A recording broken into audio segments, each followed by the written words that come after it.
Huh. That's weird.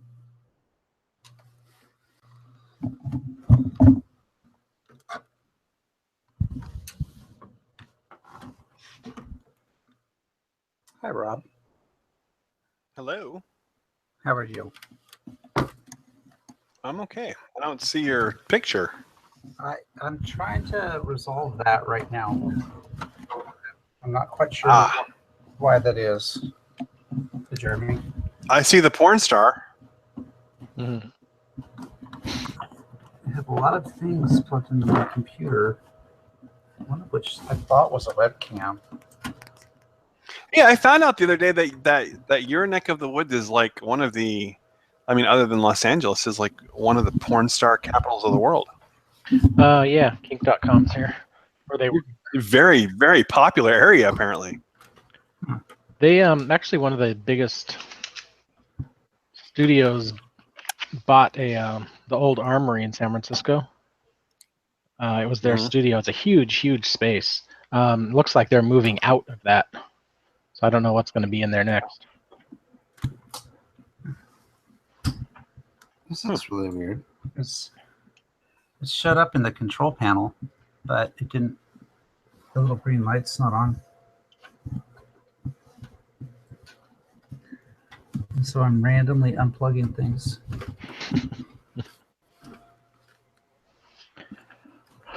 I don't know.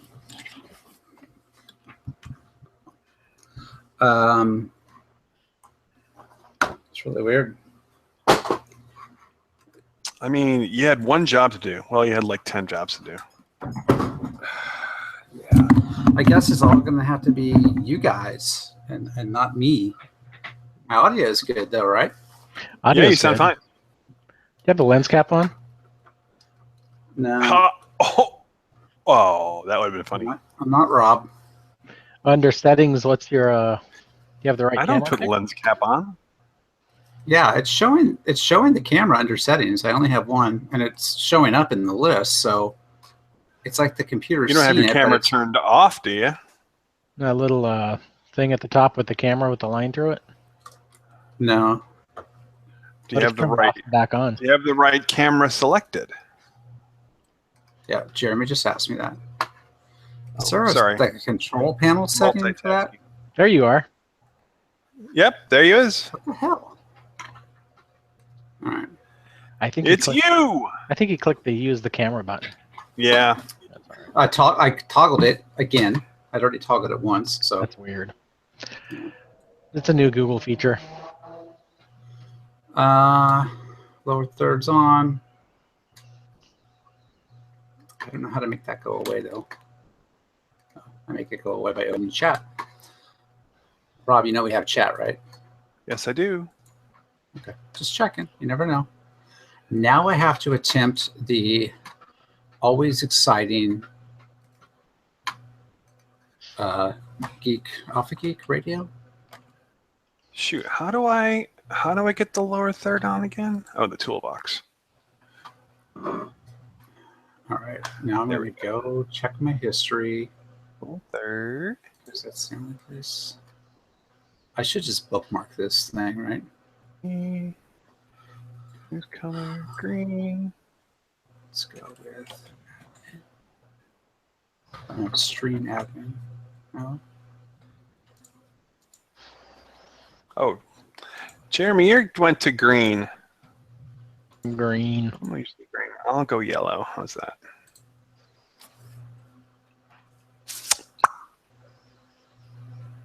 Oh, you want it, I think. Oh, stupid. This is the best Hangout on air ever. There it goes. Well, we're prepping. It's show prep. It's the pre-show that all the people that it's the pre-show. No one said, listen, they're not paying for the pre-show, so they're just, getting the... We're technically not paying for any show, so... Shh. Hold on, I just turned off my camera for a second because I got to turn off the autofocus like I do every time. No, the stupid autofocus. Life cam. Open. You know what? Open. Jeremy, I think I forgot to put the beers in the spreadsheet last week. Oh no, I know. I'm terrible. that's okay. Pint of no return. Okay. I did this button and it said success. So Good enough. I'm assuming it does take a couple of minutes, I think, because last time we realized there was a delay, right? Yep. All right. Yes. So I think we're technically ready. Do we have the file in our drive somewhere? File. The audio file. I don't think so. That would be a good idea. Although, how would you play an audio file over the? We do not have it. Oh well. All right. I'm gonna have to rejoin so that my camera will go.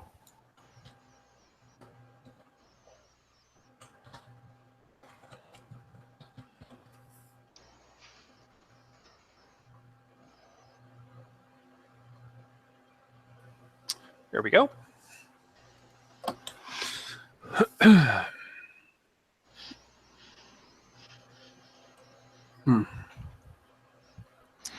gotta put my lower third back on. I have an idea. We're gonna do a podcast.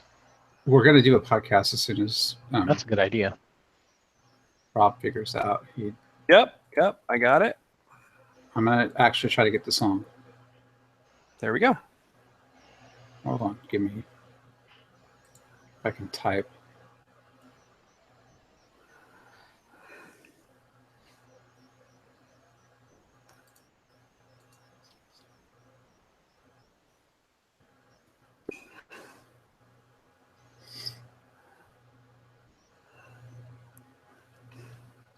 So, I mean, like, what are we officially telling the public? I noticed that I'm live now, but so I'll just share. I mean, what do we officially tell the public that Keith just doesn't like us anymore? Or I don't think we have to tell anybody anything. It's obvious.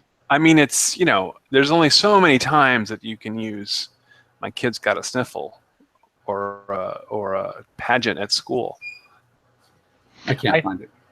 Sorry. I think he was trying to hint that for a long time based on his refusal to do any show prep. And we didn't get the hint, so he's just had to step it up a little bit. It's like a bad marriage. He's been hinting for a long time that he's not been happy. Yeah, I think that this is easing out of the podcast business. He's a star in this realm, and he wants to go out on top. See him go. Yeah. So should we make this like a memorial to Keith's show? I mean, we could do that. Ode to the Wolf. Share our best. Although he hasn't memories. told us it's not me, it's you. Doesn't he have to do that? Well, I mean, that's when we start to finally question him as to why he's not showing up. Then he's left with no choice but to say it's not me, it's you. Or okay. Yeah. But we'll be there pretty quick. You're saying? Yeah, we're getting there. Yeah. All right, I think we're ready. I cannot find the music. He'll start saying he wants to see other podcasts, and I bet he's going to Twit. So. I bet he's going over to the Twit network. Probably. Yeah. They probably headhunted him actually.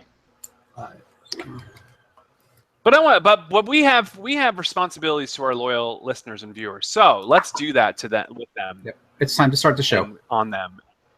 You're them. Yeah, that's right. Hey, I think I found the music. Oh yeah, play it. I'm gonna try to play it. Let's see. Send me a link. I'll play it off my phone.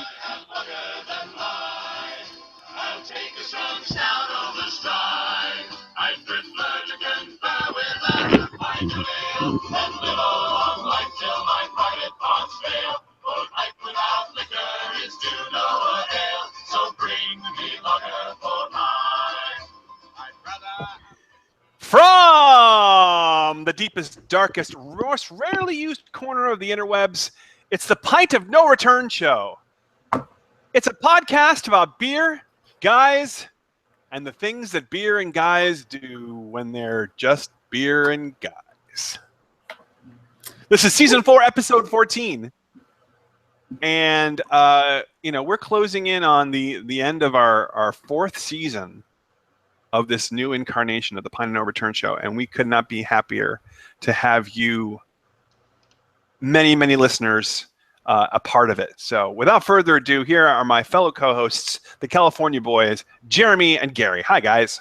Hey, that was a pretty good tagline. That was. Which tagline? The beer and guys doing beer and guy things. That's good. Beer and guys with guys and beer. Yeah. So tonight, as our show's theme indicates, and we want to thank the Poxy Boggards and especially Stu Venable for the use of Lager Than Life. You can find them at poxyboggards.com or on iTunes. Is it Bring Me Lager? And last week we did a BYOB of Saison. This week we're doing a BYOB of Lager. And Keith is no sleepy lager. Yeah, Keith is apparently not with us again. We surmise that he's going through the breakup stages with us, and it's only a matter of time. I blame Jeremy's mustache. It could be. Things are usually my fault, so. That's all right. Yeah, you're not keeping yourself up like you used to. No, I've gotten lazy. Yeah. So tonight we're going to be talking about Speakeasy beer, some beer news. We're going to talk about some old movies that we love, and give our half pint picks of the week, of course. But first, guys, we do have. It's becoming almost a weekly segment. We have feedback. Weird. I'm going to take these in reverse order because we were just talking about it. Aaron, our number one fan, Aaron, would like Jeremy to know that he's digging his 1960s porn stash. I think it's a 70s porn stash myself. Yeah. Thank you. More Thank 70s. you. Yeah. But I think the chicks love it. And considering that the San Francisco area is one of the porn capitals of the world, I think it's only a matter of time before Jeremy starts going out looking for work, if he hasn't already. On to bigger and better things. Yeah. Either that or you're going to be doing commercials for that what's that whatchamacallit company that the spokesman, the little cartoon guy, looks like Matthew Broderick with a mustache. Yeah, that guy. I forget. I could probably sell used that cars. Might work. I don't think, you know what, in 2017 I don't know that that's going to work for you. I don't know. You definitely could corner the market on mustache wax. Just saying, yeah. And let me open up the chat so that I don't get yelled at. Although I don't really read it much anyway. I'm so busy. You know what? Maybe I should just put my camera. If I put my camera over towards where the chat window is, maybe that would help. Okay, so the second piece of feedback from Aaron is, if you like RPG podcasts, and I do, I highly recommend Critical Hit over on the Major Spoilers Network. I have listened to Critical Hit, and it is a good podcast. If you really enjoy RPGs, role-playing games, D&D, and those kinds of things, definitely give that one a try. It's a good one. All right, gentlemen, are you ready for some beer? I am ready for some beer. Do this. All right. Brought lagers this week, which I first of all want to thank the gentlemen for, because I know that to them this is kind of wading into the gutter of beers for them. So I do appreciate them being willing to come down to my level, as it were. A good lager is really a good thing, but for my taste, it's difficult to find a lager that I really enjoy. There was one that Gordon Biersch made that was a Imperial Pilsner that I enjoyed quite a bit when it was available. It's not a style I usually try because I'm usually disappointed, but got to try it, right? It's so weird that you say that, because I feel the exact same way about IPAs. And so now we're exploring the wonderful world of lagers. And I don't, you know what though, Jeremy? I don't look down on you for not necessarily being a fan of lagers. Well, not for that reason. There's others. As opposed to the way that these guys look down on me for not really liking IPAs as a rule. I don't really look down on you. We're just. Oh, you do. Oh, you do. We just think less of you. Oh, okay. Well, as long as that's, yeah. It's not looking down on you. All right, jerk bomb. So, what beer did you bring to the podcast this week for BYO Lager? What do you got? We have the Deschutes Pacific Wonderland Lager that from our friends at Deschutes Brewing and Bend. It's a 5.5% alcohol beverage. And lagers are good. I know we kind of bash them a lot because of the adjunct lagers that are brewed by the evil corporations. But when you have a good lager, and especially in the summer on a nice warm day, they are quite refreshing. It's just that, like Jeremy said, there's not that many good lagers because they tend to be taken over by the Bud Miller Coors kind of stuff. All right, Jeremy, what is your beer of choice? I have the same beer thanks to Gary making a stop on his way home and dropping it off. Wow. Now, did you guys live about what, 20 minutes apart? Yeah, 20 minutes, 20, 30 minutes. That's nice. 20 minutes on a good day. Yeah, that's nice. Which was about 40 today. So these two guys will be enjoying the Deschutes, and I am going to stick with local beer, Texas that is. I'm going to be drinking the Alamo Amber Lager out of San Antonio, Texas, which is pretty cool. You can see the top of the label looks like the top of the Alamo. Pretty neat. And it is also 5.5% alcohol by volume, Vienna-style lager. So it's malt hops and made with malt hops and courage. All right, Courage. Liquid courage, as it were. All right, pour my. Oh, this is like golden in color. Yeah, this is like fizzy yellow beer color. Yeah, the color of this beer is disconcerting.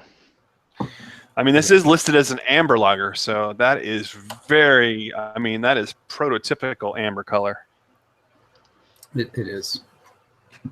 Perfect lager head. Here we go. Prost. BYO Lager.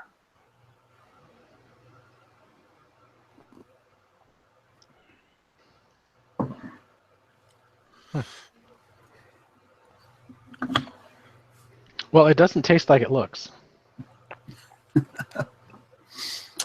Yeah, the first time I had it straight out of the bottle, so I had no idea what it really looked like, and I mean, it is really close to the transparency of water. And if you look at the show notes when they post, you'll see how light and yellow this beer is. It's really. Now, when you held out the beer a second ago, it looked cloudy, or was that just condensation? That's just condensation. Yeah, okay. Yeah, it's not cloudy at all. It's very clear. So, your initial thoughts? Pleasantly surprised. Let's see. You can see if I put just a little light behind this. How? Yeah, it's like there you go. Look how. Ecto cooler. Yeah, it looks like Gatorade almost. It's so clear. I'm pleasantly surprised. It does not taste like it looks. So I'm. So far, so good. All right. Gary? Yeah, it's the looks are deceiving on this one. It's a tasty beer. It's Pacific Wonderland Lager is their name. I think they only brew this in the summer, or maybe in the spring when they brew it just for summer. But yeah, it's a nice, light, crisp lager. So I'm enjoying it. Yeah, the amber San Antonio, the Alamo beer is very light and crisp as well, which is kind of surprising since it's billed as an amber lager. It's a little bit darker in color, so you would expect a little more oomph behind the taste. Now, that's not to say that this isn't good, but it tastes very much like a traditional lager rather than an amber one. Buttery taste, very light wheat finish. Not too much on the front and the back. It's just, but as Jeremy was saying before about lagers, it's a very quaffable summer type beer for sure. Yeah, that's good. All right, so we're going to be tuning back into the beers as we go through the podcast and then giving it a rating at the end. So hopefully we will you'll be able to pick up these beers for yourself and give it a listen or a try while you're listening. So we have some topics for you this evening while we enjoy our beers, and this is the segment we call Pint Taken. And we got 2 topics for the evening. The first, I think this is a short one. Yeah. About speakeasy ales. And Jeremy, did you put this up in the notes? I did. So we talked. Okay, why don't you tell us about it? A couple weeks ago, we talked about a brewery in San Francisco that was going out of business. It looked like Speakeasy Ales and Lagers. They make some pretty solid beers. They were around for a long time. Really well known in San Francisco. You could find their beer everywhere in San Francisco.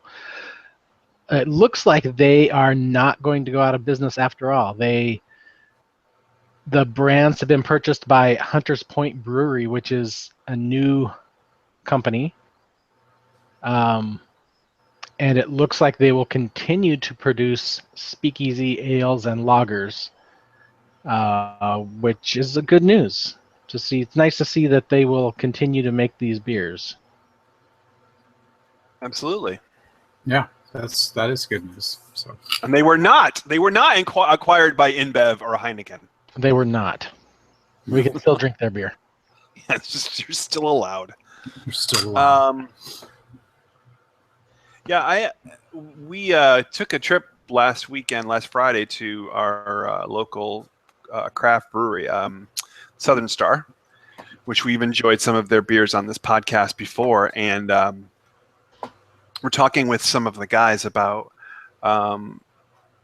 and how they're getting their name out there and competing with other local breweries and competing with big breweries, and their comments to us was,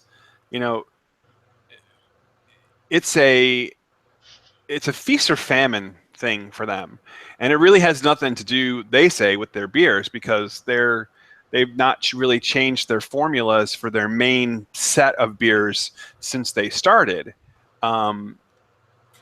The word of mouth got around, and they really credit in large part to opening the tap room in the brewery and having their their Friday night and Saturday night, open brew house type stuff. That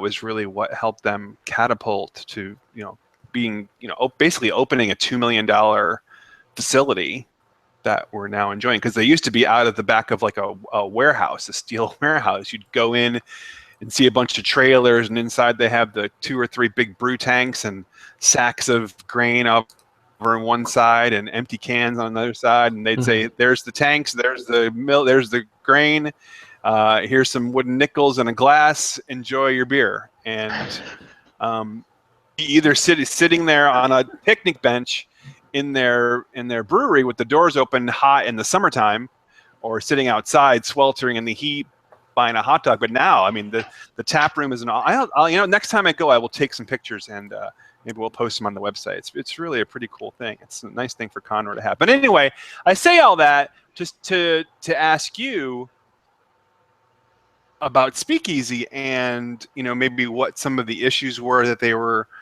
going with, that they looked like they were going out of business, and how they owned and merged with another company. Do you know how it basically worked for them? I never read a really, looking back at the show notes now to the original article,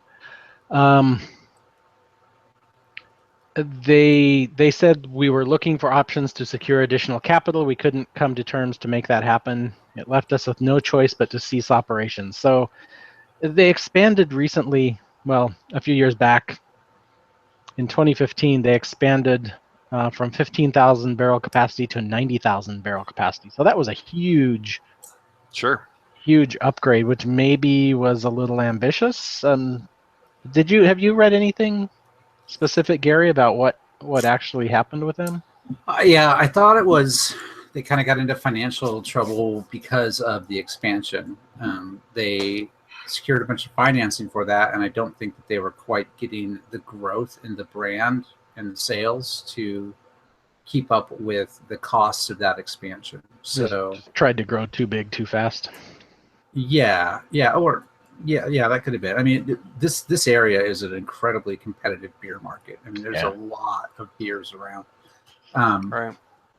And you got, Lagunitas is a pretty heavy hitter in the area. So, in addition to all the other craft brewers, you got one of the largest craft beer brands probably in the world in your backyard. So Speakeasy's in a pretty, I think they just got themselves into a tough financial spot.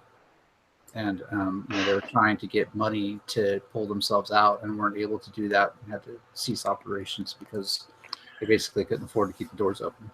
That's I see that. my I see that they have a tap room and they're going to reopen that as soon as possible, and that the 8 employees who were there when the company was sold are still going to work there, that's great. That was one of the things that, as I remember my conversation back with the Southern Star folks, is that the tap room that they opened, which is awesome, it's very much like a traditional beer house, German beer house type thing. And they said the tap room is not at all a money-making prospect for them at all. Even though they have lots of people there, and they're probably making, I'm assuming, some money because they're selling, you can get a beer for $3 with a glass, and every $3 you get a beer. So, I mean, you're making money, sure, but they said it's really about selling beer.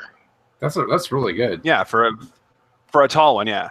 But for them, it's all about sowing the goodwill, Yeah, so it's more of a publicity thing than a. Oh yeah, I mean, and the other thing too about Southern Star, if you recall, Southern Star's beer is not pasteurized. Oh. So that alcohol hits your bloodstream like a freight train, and so 2-3 beers in, and you're feeling no pain. So I mean, they're really getting their word out there and trying to be very customer friendly, and I assume that's probably what Speakeasy is all about, and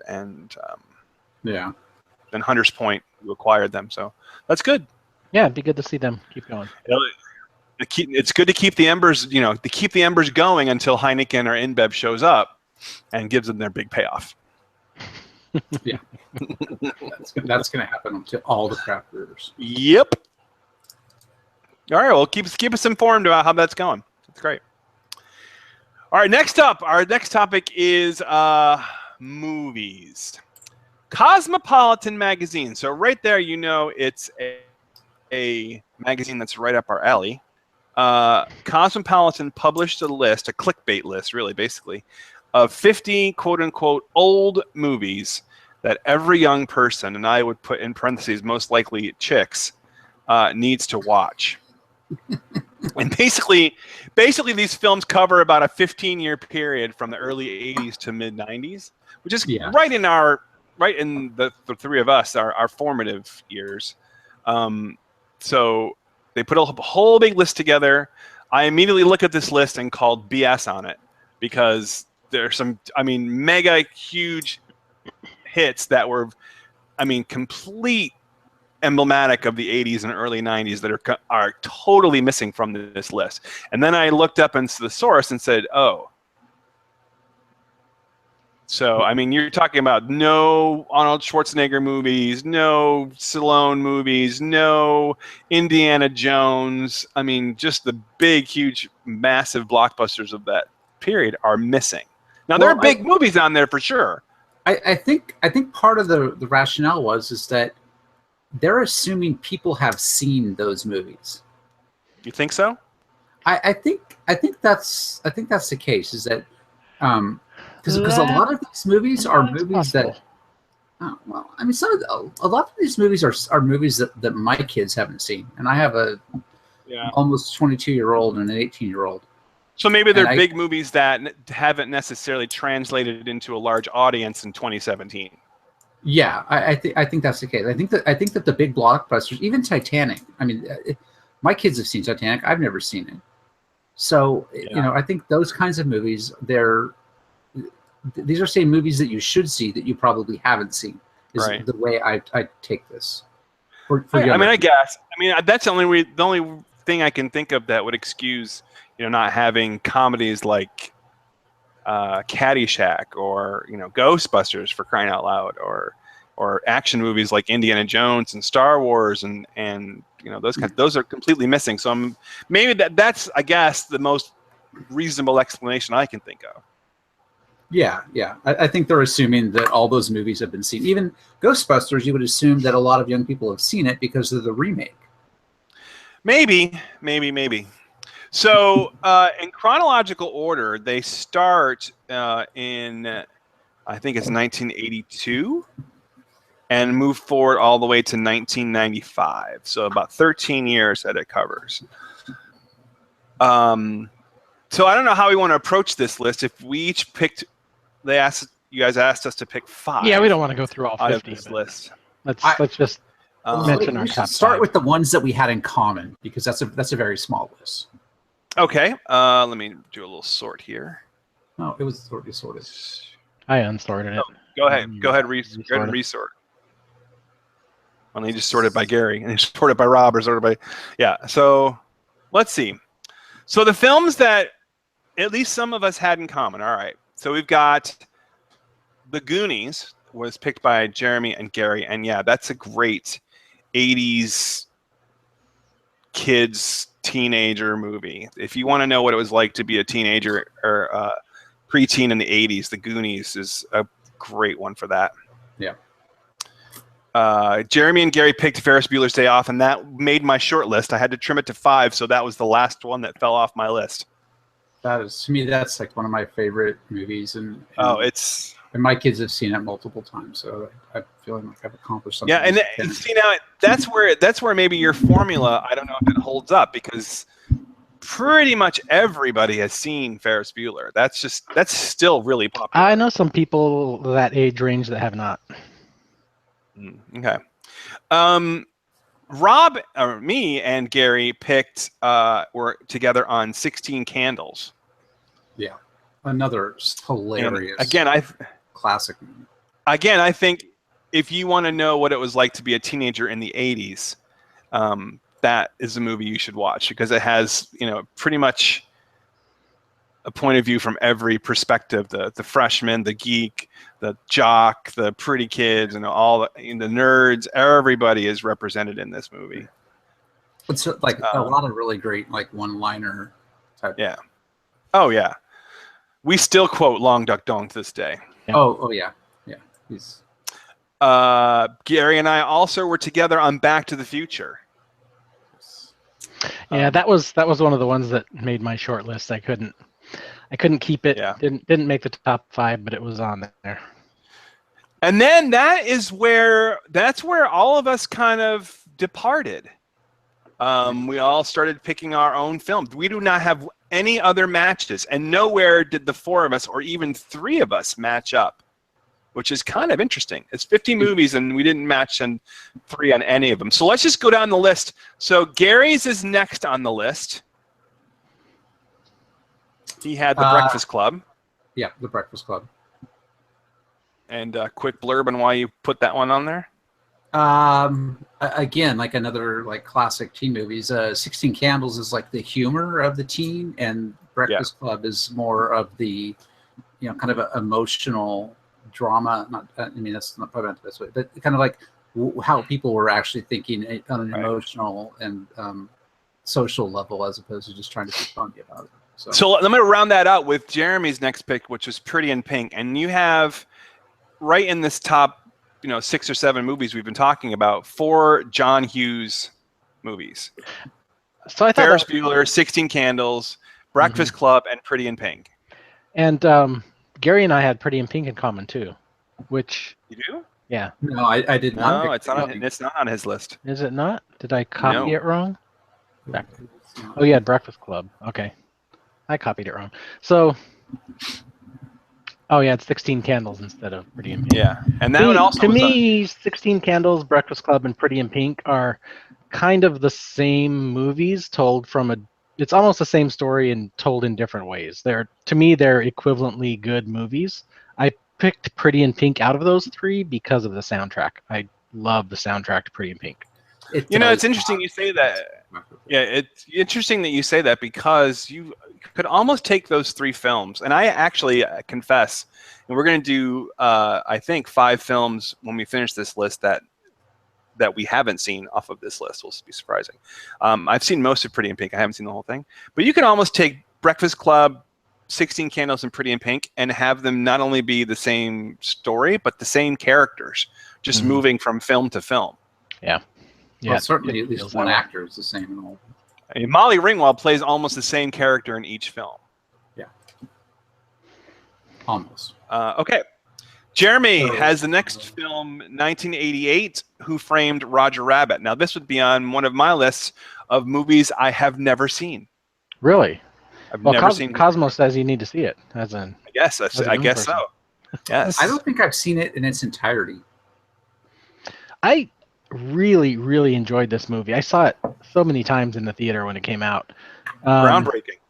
And still quote lines from it that nobody understands. Right. But I would say it's definitely worth seeing. Maybe I'm not sure how well it's aged. I need to watch it again. Man, it's funny. It is so funny. Yeah, and you also have the next film in our list when the way we have it sorted anyway, and you have Heathers, which is another one I haven't seen. Love this movie too. I could watch this over and over and over. Really dark humor, kind of the flip side to the John Hughes kind of bubbly bubblegum teen movie. This is the dark, unhappy teen movie. Right. Just hilarious. Mm-hmm. Yeah, so that was a good one. I think for the audience of Cosmo, primarily, like as Rob said, chicks. It's a good one from that perspective for younger. Yeah. So that's Jeremy's. Those are Jeremy's 5 are done. Gary's 5 are done. And then 3 for me. I was surprised that neither one of you picked E.T.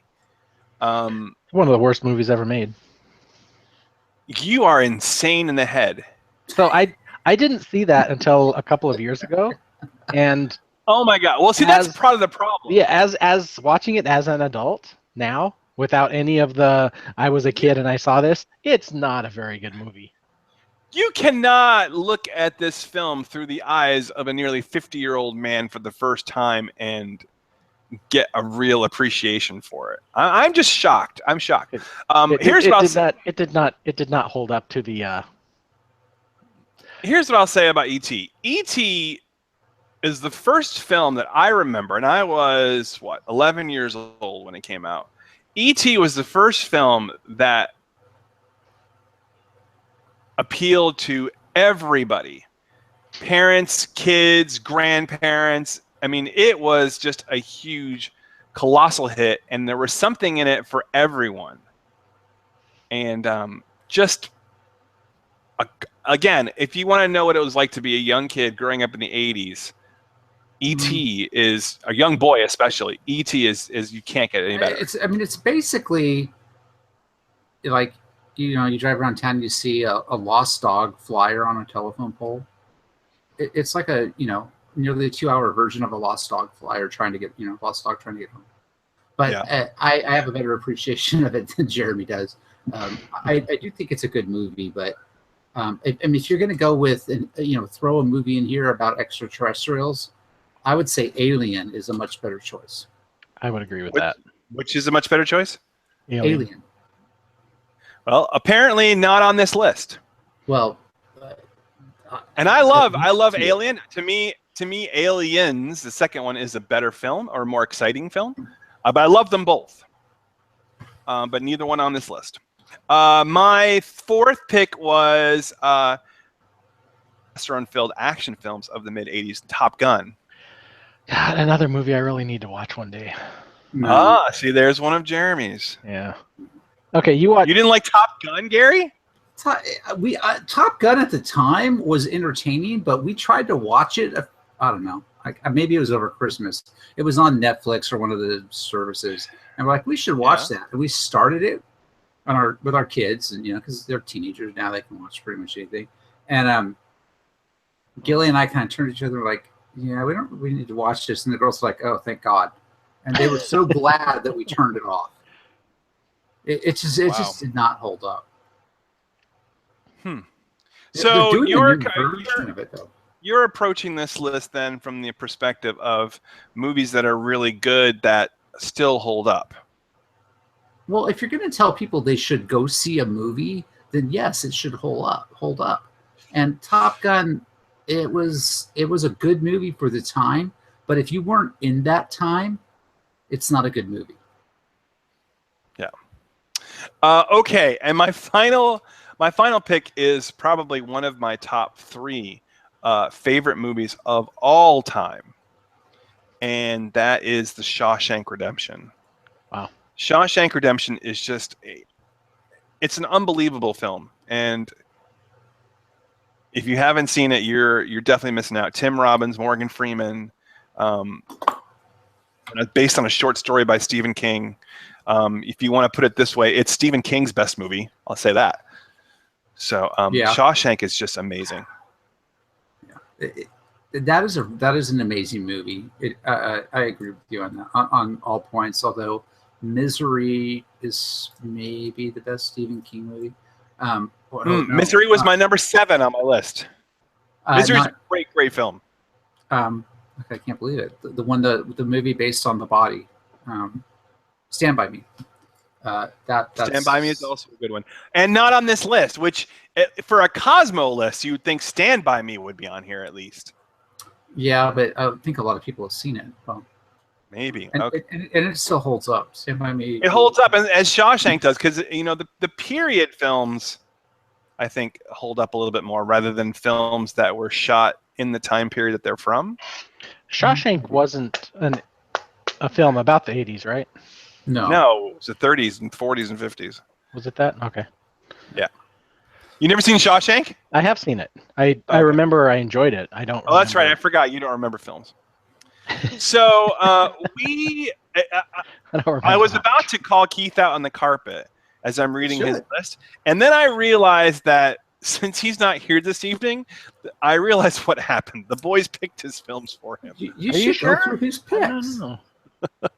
So Keith's number 1 film, Flashdance, which I think if you're going to recommend movies for young children to watch or young persons to watch, you want to do it about a female welder who moonlights as a stripper or as an exotic dancer. I don't think you can do much better than Flashdance. Girls Just Want to Have Fun. Another classic. Wow, way to go, Keith. Who can understand Jewish guilt and comedy better than Cher and Nicolas Cage in Moonstruck? Probably Nicolas Cage's finest moment. Keith's number 3. Now, number 4, I'll actually give him because that's a pretty funny movie, even though it is a romance film. Harry Met Sally is a damn funny film. I don't know that young people need to watch it. But maybe for the orgasm scene.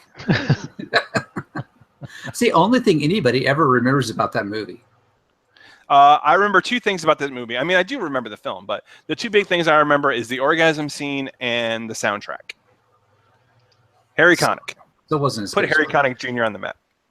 And Keith's last film, of course, and I know this is his favorite film. He puts the pot making scene, the clay making scene, pottery scene on a loop, and his favorite of that time period was Ghost.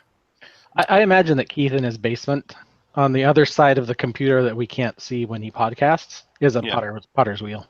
Yeah. Now, do you imagine him playing the Demi Moore part or the Patrick Swayze part? Back and forth. Yeah. So he takes turns. At the same time. Yeah. He takes turns both making being Demi Moore and making the clay, and Patrick Swayze behind himself molding Demi Moore's hands. Yeah. Keith is a talented guy. Don't sell him short. I think he'd probably too enjoy as a turn or two as Etta Mae Brown, the Whoopi Goldberg character. Mm.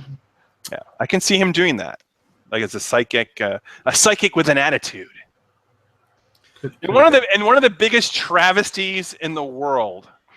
Sorry, Whoopi Goldberg, you were very, very good and very, very funny in Ghost, but you did not deserve an Oscar for that film. Sorry, just saying. There's been a few Oscars that weren't deserved. Yeah, you deserved it. You deserved it more for Color Purple. There were some movies on this list that kind of surprised me. Yeah. Like Misery for one, although I think it's a great movie. Why does that surprise you? For this list, it surprised me. And 3 Men and a Baby. That's pretty funny. I don't know that it does that. That movie doesn't hold up. If they're making this list of movies that hold up, 3 Men and a Baby aren't it. Because first of all, think about this in 2017. Yeah, it just makes living no sense. Together, raising a strange baby. Today. It just doesn't make any sense at all. It's just stupid. I was surprised to see Showgirls on there too. Yeah. So of these movies, are there any big ones that pop out that you've never seen that would like surprise us or drive us over the edge? I think there's a few that I haven't seen. I've never seen Newsies. I have not seen Newsies either. Yeah, there's quite a few I haven't seen on here. I just recently saw The Sandlot, and I think with The Sandlot, because I'm a huge baseball fan, played baseball all growing up when I was a kid, and I know how much people just rave over The Sandlot. I watched it maybe 4 or 5 months ago, and I'm like, I don't see what the attraction is. I don't see why it's so funny. I think it's one that you had to watch at the time to get a lot of it, maybe. Yeah. Yeah. Thelma and Louise. I've never seen Thelma and Louise. That's a good movie. We just recently watched that, and it's still a good movie. So it captivated my 15-year-old daughter the whole time. I mean, she watched the whole thing. And I've never seen Nightmare on Elm Street, but I'm not a horror movie fan. You've never seen Nightmare? Mm-mm. I'm not a horror movie guy. Just not at all. Not even when you were younger. Nope. Let's see. I haven't seen quite a few of these. Surprise.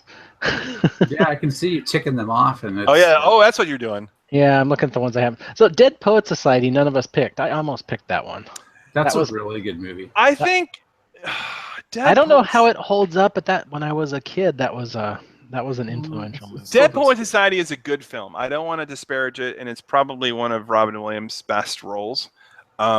But I just think, for me, it's so blown out of proportion by everyone that it's almost achieved an overrated status in my mind. I don't know. It's one of those films that the first half is awesome, and the second half just kind of leaves me flat. But, yeah, Jeremy, there's a lot of these I haven't seen either. One that we did go back and watch, at least part of recently, was Basic Instinct. Partly because there were scenes of that movie that were filmed in Petaluma, and we kind of wanted. How are you recommending Basic Instinct and Fatal Attraction to young persons? You want to recommend Basic Instinct because you want to say, "Hey kids, look how women used to trim themselves back in the day." This is Cosmo. They're not that young. Look Who's Talking. Yeah. Overboard.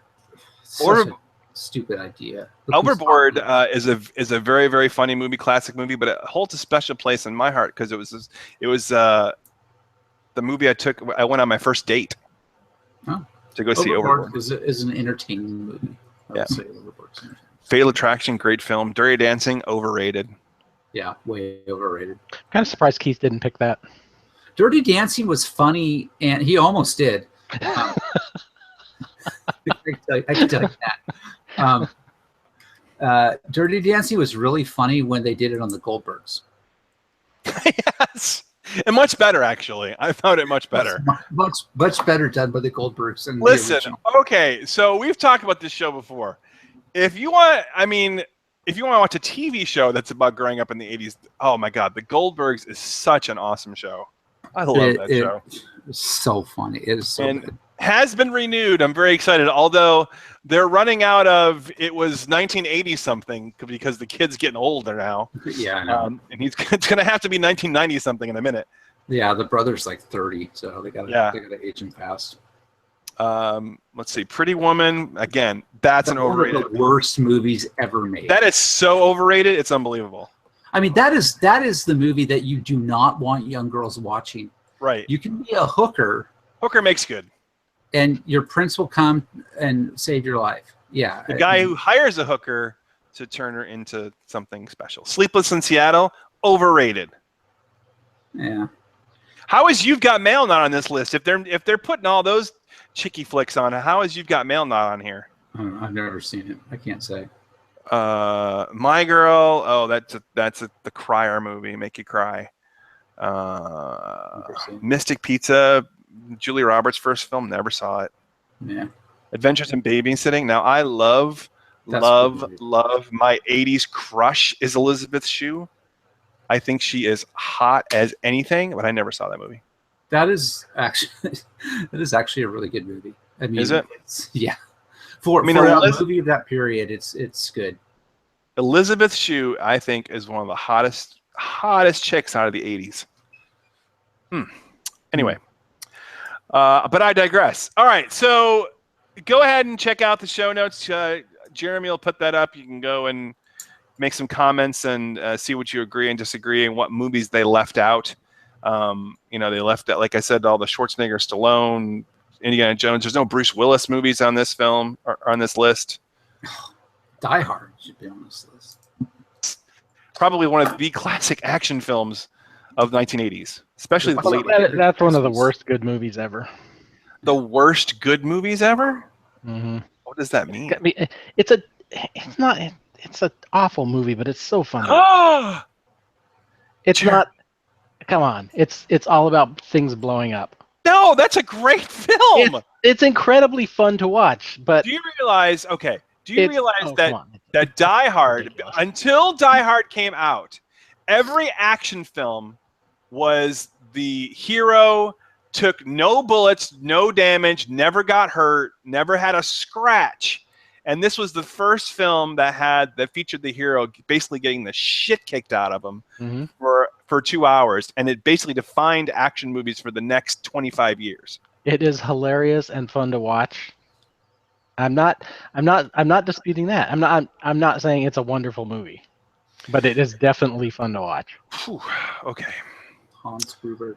Come on. Better Off Dead. That's not on this list. That's a great film. Yeah. Although it's not, we watched it a couple of weeks ago, and you could not watch that today because it's a movie all about making fun of a guy wanting to commit suicide and how many ways he would do it. So you could not make that. That's one I guarantee you that will not be remade. All right. I'm gonna move on, Rob. So we'll move on. Time for our half pint segments of the week. These are our picks that we think you should try: TV shows, movies, apps, games, whatever strikes our fancy. Jeremy wants to talk about an iPhone or an iOS game. Go ahead. My pick is Framed, which I don't remember when it came out, but Apple recently awarded it the design during WWDC. It won a design award, and it's free at the moment. Did it win a design award? I think it did. Anyway, check it out. It's called Framed. It's a puzzle game based on the idea of a comic book, and you have to rearrange the frames of the comic book so that the hero, or the criminal in this case, can escape the cops. And depending on how you put the frames, changes the story. Oh, that's interesting. It's pretty fun. It's really beautiful, really nicely Cool. done. Downloading as we speak. Awesome. All right, Gary wants to talk about some cables.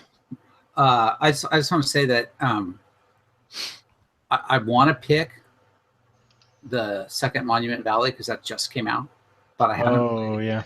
I'm saving it for the plane ride, so when I come back, that'll be my pick, so no one can take it. I just played through Monument Valley recently, Gary, after watching House of Cards, in which it was talked about on that show. Yeah. So I went and got it, and it is a very cool, beautiful game. It is awesome.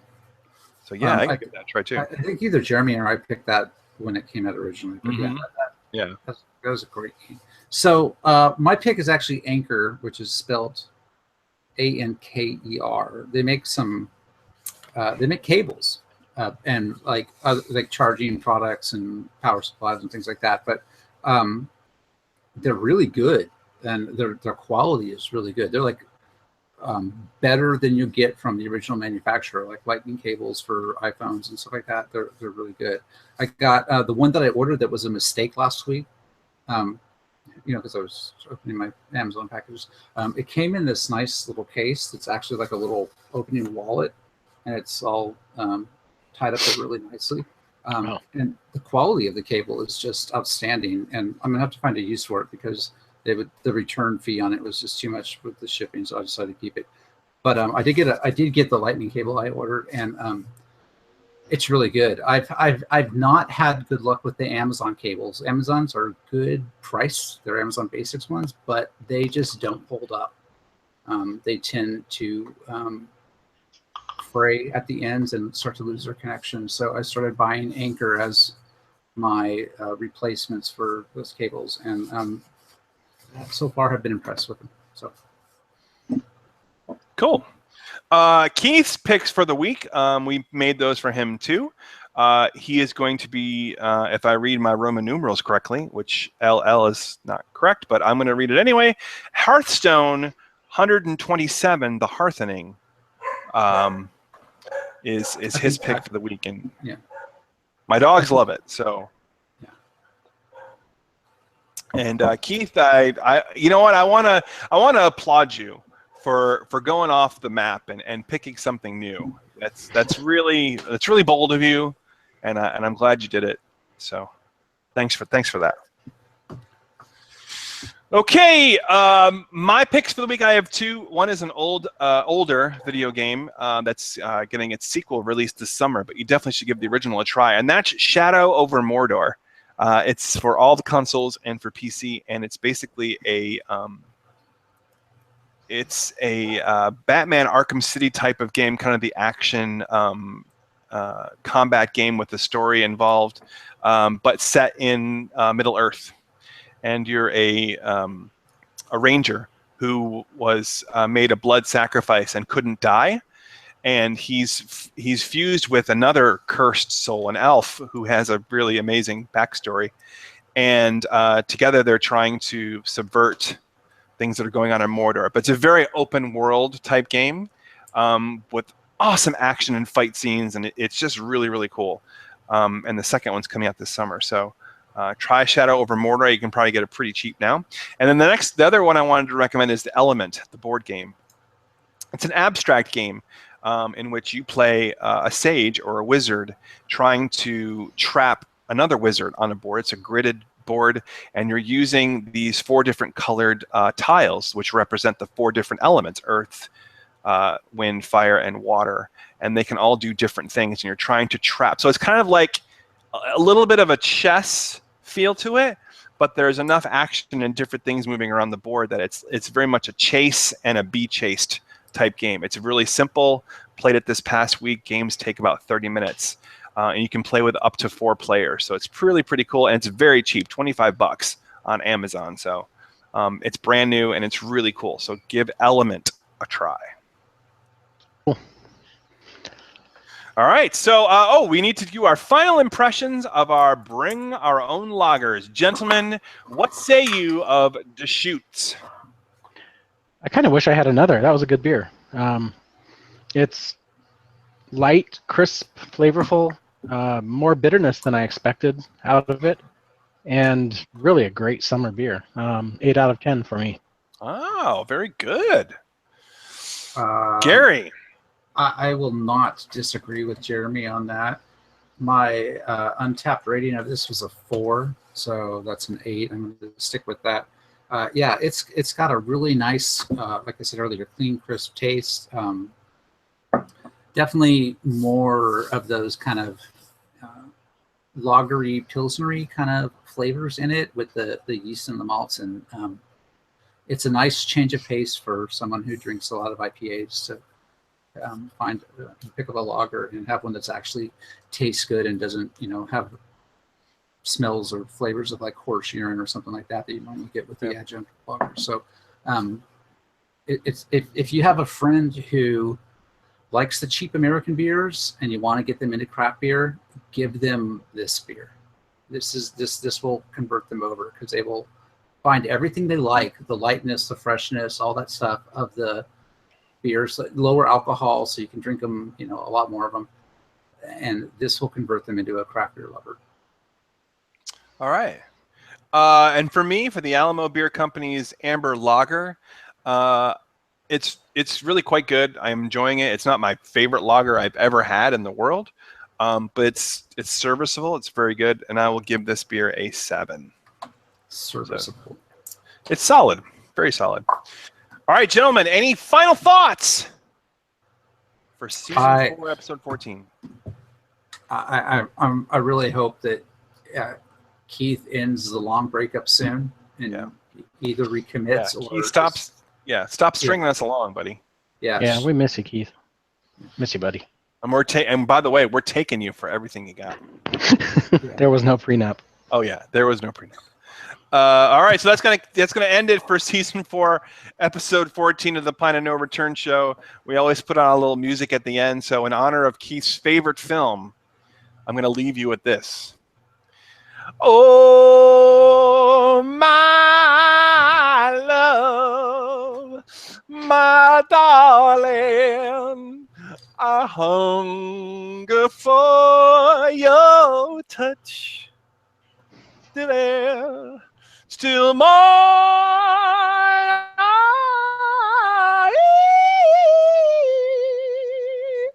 Bye, Keith. Go enjoy yourself some Demi Moore and Swayze. Oh, I have to stop this. Yeah, stop the show.